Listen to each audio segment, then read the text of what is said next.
What's going on YouTube? Magnolia Mo here and welcome back to my channel. Today we are going to take a look at Rebel Ridge. Just came out on Netflix on September 6th. I didn't watch any previews for this movie. I was just looking for something good to watch and this popped up on my Netflix as my next watch. I gave it a try and believe it or not, right from the get-go, the movie grabs you and you're in for a very good surprise as far as the movie is concerned. Written and directed by Jeremy Saunier, who also directed Green Room and Blue Ruin. The movie stars Aaron Pierre, who is an ex-Marine who grapples his way through a web of small town corruption when an attempt to post bail for his cousin escalates into a violent standoff with the local police chief, played by Don Johnson. Anna Sophia Robb does a great job in this movie. She is a law clerk who works in the local town hall. And then David Denman, who we remember from The Secret Soldiers of Benghazi, 13 Hours, The Secret Soldiers of Benghazi, and the third installment from The Equalizer. As I mentioned, the movie gets you, grabs you right from the beginning, and then the tension slowly builds and builds and builds until Aaron Pierre, his character, reaches a breaking point, and it does. It breaks him, and then instead of using, extreme violence, right? I mean, it is violent, so you're gonna see some violence in here, but I equate this movie to, it's sort of like the First Blood, Rambo, the first part, where, the cops in that local town had no idea who they were dealing with. Same thing here. They have no idea who they're dealing with over here. They continue to press him until eventually he breaks. But then, unlike First Blood, Aaron Pierre's character does everything in his power to not kill anyone, and he uses his hands and psychological warfare, essentially, to bring them to their knees in the end, right? So this is very well made. It's a great movie. From a video standpoint, I think the outside shots, the outdoor shots were really good. It is presented in Dolby Vision. The cinematography is good, is suited for this type of a film. The only thing that I wasn't impressed with was the black levels, right? The black levels left a little bit to be desired. They were either too dark, right, where it was the shadow detail was crushed, or if the shadow detail wasn't crushed, the contrast was peaking a little bit. So I didn't really quite enjoy that part. So I don't think they used the Dolby Vision to the best of its ability. From a video standpoint, I would say it is well made. The action is choreographed really well. The cinematography is really good. For video, I am going to give it a 7. The audio mix is in Dolby Atmos, and it did not disappoint, right?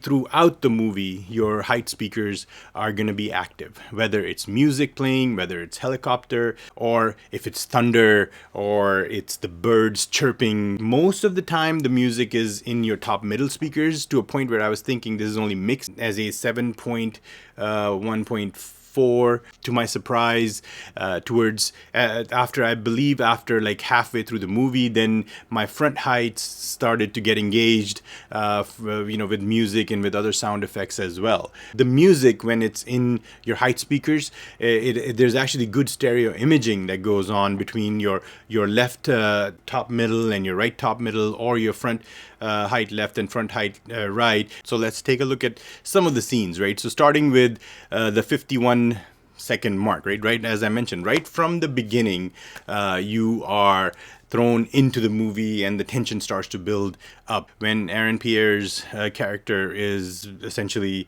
he's on a bike, so and he can't hear the cop car behind him with the siren, so the cop runs him off of the road. When he's run off the road, you can actually hear the sirens in your top middle speakers.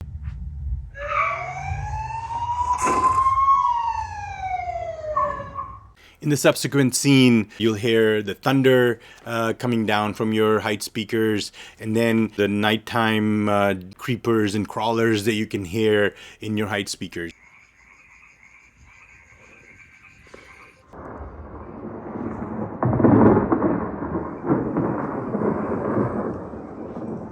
Again, bed layer speakers are off. Just the height speakers and the sub. This is my favorite scene though.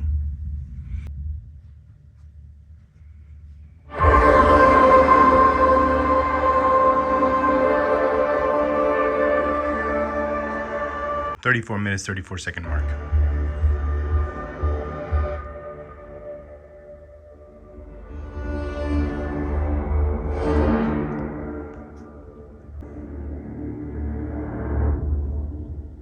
"51:40.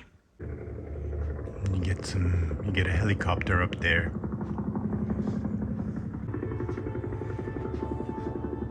And music from the front heights. Top middle's got the helicopter. It gets louder.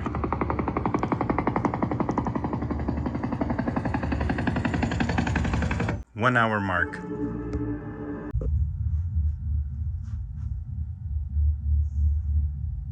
There's some good deep bass in here. Good deep bass followed by some good special effect sound or music. 1 hour, 10 minutes.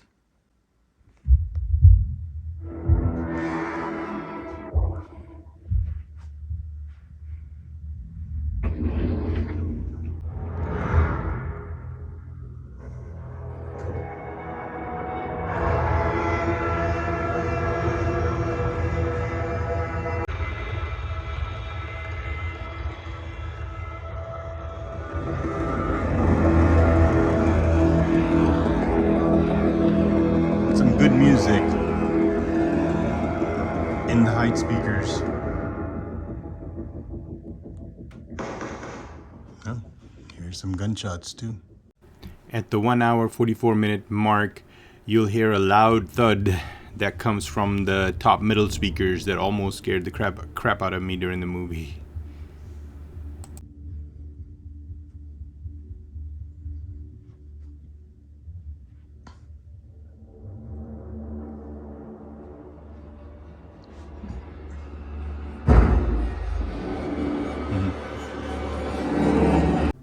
And then the finale, what can I say?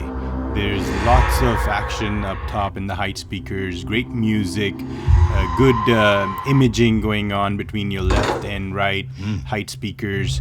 There's some gunfire up top that you're gonna hear. There's some police sirens. Wow. He's going from left to right.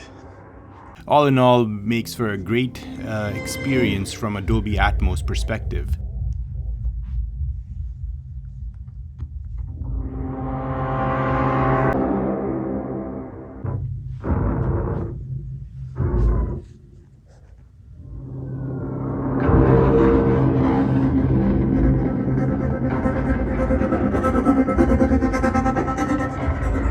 This is awesome. As far as dialogue is concerned, it was clear, but not always, right? So there were times when I had a hard time understanding what was said with the music as it was building up. So I did turn on subtitles just for those few moments. So therefore, I am going to deduct some points. So for audio, I would have given this a solid 9, right? Because that's how enjoyable the audio is in this movie. But because of the dialogue, I'm going to have to knock it down to an 8. So those are my ratings, audio and video ratings for this movie. But outside of just ratings, this is a very good movie. This is a must-watch. I highly recommend it. It is on Netflix. So if you're subscribed to Netflix, it's there. It's available. It's free. Give it a watch. I guarantee you're gonna like it. As usual, leave me a comment below. Let me know what your thoughts were around this movie. And don't forget to like, subscribe, and share this video. And I'll see you guys in the next one.